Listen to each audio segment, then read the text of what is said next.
Oke, Assalamualaikum warahmatullahi wabarakatuh. Selamat berjumpa kembali dengan saya Ratna Harnisa atau Nul di Podcast About Histories. Nah, pada Histo Podcast About Histories kali ini kita udah kedatangan tamu yang berasal dari daerah Kuningan. Nah, supaya gak penasaran, langsung aja kita ke perkenalan. Halo Kak Ratna, gimana kabarnya Kak? Halo, Alhamdulillah baik. Hanifah gimana nih kabarnya? Alhamdulillah baik Kak.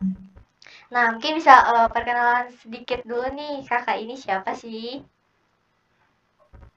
Baik, halo perkenalkan semuanya, nama saya Hanifah Ini. Saya berdomisili di Kabupaten Kuningan. Saya dari Pendidikan Sejarah Angkatan 2021. Nah, oke. Kan Kak Hanifah ini berasal dari Kota Kuningan. Nah, biasanya Kak, kalau di Kuningan itu kan kayak banyak banget tempat wisata nih. Nah, kalau misalkan ya orang Kuningan itu sendiri, sering nggak sih berwisata di tempat kotanya sendiri itu di Kuningan kan banyak ada kolam renang atau tempat apa tuh yang namanya yang terapi ikan yang kayak gitu. Sering nggak sih Hmm, ke tempat wisatanya? Kalau misalkan orang-orangnya sendiri sih pasti sering ya. Kalau saya sendiri itu kan kadang-kadang gitu Kak, kalau lagi ingin berwisata ya ikut berwisata gitu. Jadi tidak tidak semua saya jelajah gitu tempat wisatanya. Gitu ya. Nah, tapi selain wisata kayak tempat-tempat wisata hiburannya nih, kalau di Kuningan itu ada wisata sejarah apa aja sih Kak di Kuningan itu? Nah, untuk wisata sejarahnya sendiri itu ada beberapa wisata sejarah yang terkenal, Kak. Di antaranya yang itu yang pertama Gedung Perundingan Linggarjati. Nah, gedung ini tentunya tidak asing kan, pasti udah terkenal banget apalagi di kota saya sendiri yaitu di Kuningan, Jawa Barat. Nah, karena tempat ini tuh mempunyai nilai sejarah.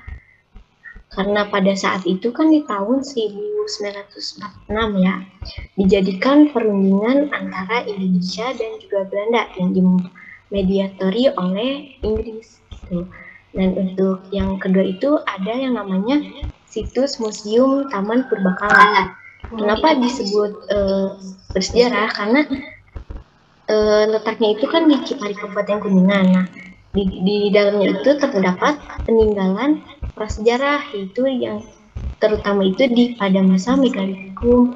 Seperti contohnya ada peti kubur batu, ada perunggu, ada gerabah dan juga perkakas dapur yang ditemukan di situs Museum Taman Purbakala. Nah, yang terakhir yang saya ketahui itu ada kolam ikan cibulan yang Oh kata iya, tadi benar-benar yang sempat benar-benar. dijadikan tempat ikan. Nah, tempat ini tuh kenapa disebut bersejarah? Karena ikan ini tuh hanya ada di kolam ini, Kak. Konon katanya warga setempat itu mempercayai bahwa ikan-ikan yang ada di situ yaitu namanya itu disebutnya ikan dewa merupakan Benar-benar. sebagai itu tuh katanya para prajurit Prabu Prabu Siliwangi yang dulunya itu membangkang dan dikutuk menjadikan konon katanya seperti itu Kak. Mungkin Oh, kalau yang saya ketahui seperti itu Kak. wow, oke. Berarti ada tiga yang paling terkenal ya wisata sejarahnya. Pertama dari Ya, Gedung Perundingan Linggarjati, yang kedua ada situs museum apa tadi Purbakala, dan yang ketiga ada yang situs Cibulan. Taman Nah, Purbakala. oh iya, nah itu. Nah, melihat dari yang Cibulan itu dulu aku pernah tuh ke sana pas waktu zaman kapan ya SD. Tadi turun SD Oh, lah gitu. Kelas paling kalau nggak salah itu kelas 6 ya. Dan iya memang pernah ke sana dan diceritain juga sama si penjaga tempat wisatanya itu kalau ikan itu tuh adalah ikan dewa. Nah, jujur waktu itu ngelihat ikannya kayak iya. gede-gede banget ya ukuran ikannya. Nah, tapi kalau nggak salah waktu itu tuh Begitu. kita nggak boleh berenang di tempat ikannya itu ya, yang ada ikan-ikannya itu. Kalau di Cibulan boleh Kak, jadi kita Oh itu boleh. bisa berenang sama ikan-ikannya gitu. Oh boleh, oh ternyata Boleh. boleh. Cuman kalau ngeliatnya aja kayak serem banget loh, Iya, berenang sama ikannya gede-gede karena banget. ikannya gede-gede gitu kan ya. Nah, iya bener. Oh iya sih, tapi kalau nggak salah tuh ya karena masih anak SD, jadi kayak masih Ya. pada usil. Kalau nggak salah waktu itu tuh ada teman aku yang diceburin ke kolam renang itu. Dan waktu itu kayak pada panik shock Hmm. gitu loh karena takut gak boleh berenang di sana gitu kan. Itu ikannya dewa gitu. Iya. Jadi gak boleh berenang di sana gitu. Udah pada panik Iya. tapi untungnya gak apa-apa. Ternyata boleh renang di di kolam yang ada ikannya itu. Nah, tapi Kak, dari ketiga Iya. tempat wisata sejarah yang tadi nih, yang paling sering dikunjungi sama wisatawan itu yang mana sih? Kalau yang dari tiga itu tuh biasanya ini ya apa? Biasanya karena ini kolam ikan Cibulan ya, apalagi orang-orang yang dari luar kota itu biasanya wisatawan tuh penasaran gitu, gimana sih yang namanya ikan dewa itu seperti apa gitu biasanya kalau dari ketiga wisata tersebut. Oh, berarti yang paling sering dikunjungi wisatawan itu yang daerah Cibulan, wisata Cibulan itu. Iya, iya, benar Kak. Nah, berarti apa ada waktu-waktu khususnya misalkannya dari Perundingan Linggarjati, dari yang Taman Purbakala atau situs Cibulan ini kayak ada waktu-waktu tertentu gak kalau tempat wisata itu tuh ramai di waktu kapan? Apakah di saat lagi liburan atau malah di hari-hari bersejarah atau bagaimana? Nah, untuk tempat perundingan Linggarjati itu biasanya kalau misalkan tanggal kemerdekaan itu ya 17 Agustus itu biasanya di perundingan Linggarjati itu banyak bendera gitu. Sampai Wow. ratusan lah bendera ada di sana gitu. Kalau setiap tanggal kemerdekaan gitu. Kalau misalkan wisata lainnya itu pastinya ramainya dikunjungi kalau lagi lebaran, lagi liburan, biasanya Bener seperti bener itu. bener. Oh, berarti kalau di hari kemerdekaan di tempat Gedung Perundingan Linggarjati itu pun seperti merayakan hari kemerdekaan Indonesia juga ya, dengan memasang banyak bendera-bendera juga. Iya, seperti itu, Kak. Oke. Nah, berarti terutama tadi di saat kalau Lebaran itu pasti rame ya. Nah, tapi kalau terkhusus dari Gedung Perundingan Linggarjati itu paling ramai dikunjungi ketika saat kapan itu Kak? Apakah saat hari-hari study tour anak-anak sekolah ataupun kapan? Nah, untuk perundingan Linggarjati juga kan RAM itu biasanya dipakai studi banding Kak oleh anak-anak sekolah gitu. Jadi kayak rombongan nanti anak-anak sekolah mengunjungi perundingan tersebut kayak untuk eh, memperluas mungkin yang ingin tahu sejarah perundingan Linggarjati itu seperti apa gitu. Karena kan di dalam gedungnya sendiri kan ada beberapa penjelasan mengenai gedung perundingan Linggarjati. Oh iya benar benar sih karena itu kan tempat bersejarah juga sih ya. Jadi bisa buat dipakai buat studi banding, anak-anak mahasiswa pun bahkan bisa ya datang ke tempat Perundingan Linggarjati ini. Ya, bisa boleh banget Kak. Dan terutama anak-anak sekolah memang sering sih dari zaman kapan ya dari SD hingga sekarang lah terutama ya Kuningan dan terutama di Linggarjati ini sering banget dikunjungi sama anak-anak sekolahan. Nah, tapi Kak, sedikit penasaran nih. Asal muasal dari perundingan Linggarjati itu tuh seperti apa sih? Namanya Kak, asal Ya. muasal nama Linggarjati. Nah, kenapa gedung ini dinamakan Gedung Perundingan Linggarjati? Nah, karena kan letaknya sendiri itu di daerah Linggarjati, di sebuah kecamatan yang berada di kota Kuningan. Nah, pemilihan Linggarjati sebagai perundingan juga dikarenakan tempat ini merupakan netral gitu bagi kedua pihak pada saat itu, pihak antara Belanda dan juga Indonesia. Yang saya ketahui seperti itu Kak untuk namanya sendiri. Nah, oke, gitu. Berarti karena si lokasi atau nama tempat daerah itu namanya Linggarjati, jadi dinamakan Perundingan Linggarjati. Ya, baik seperti itu Kak. Oke, Karena letak. benar.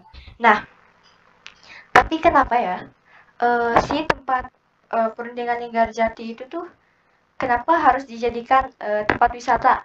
Apakah tidak takut kayak tempat-tempat atau barang-barang bersejarah itu kan ya berharga ya, takut apalagi rusak atau Ya, bagaimana? Kenapa sih tempat gedung Perundingan Linggarjati ini dijadikan tempat wisata?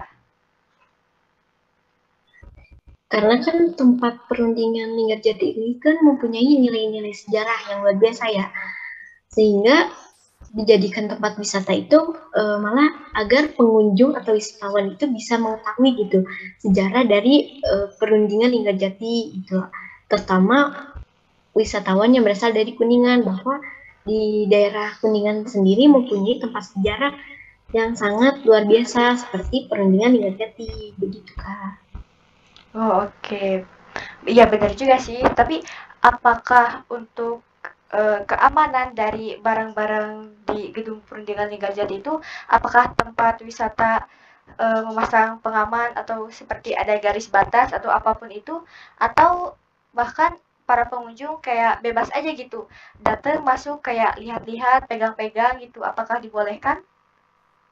Nah, untuk di dalamnya sendiri kan ada terdapat kursi-kursi. Nah, kursi tersebut itu kita boleh lihat tapi tidak boleh diduduki.